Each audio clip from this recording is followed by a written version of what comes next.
কি চমৎকার! দেখুন, অগ্রহায়ণী আম। এটা 12 মাসি জাত। আপনারা দেখতে পাচ্ছেন যে এখানে বেশ কয়েকটি ধরেছে আম। এখানে পাশে এই যে 2টি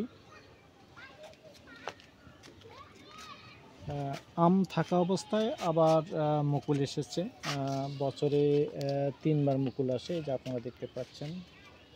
হ্যাঁ, এই দিকটায় দেখুন গাছ ডালপালায় ভরে গেছে মোটামুটি। বেশ এদিকে এই যে আবার উপরে, একদম উপরে 2টি ঝুলছে। ওই দিকটায় আছে বেশ কয়েকটি। আবার এই দিকে আপনারা এই যে দেখতে পাচ্ছেন যে নিচে এখানে 2টি গাছের নিচে আমি আপনি দেখতে পাচ্ছেন যে টবে আমি গোবর সার এবং মাটি দিয়েছি, রাসায়নিক সার ব্যবহার করিনি। এবং নিচে সাথী ফসল হিসেবে আপনি আপনারা লাউ গাছ দেখতে পাচ্ছেন, এবং এই যে এখানে আরেকটি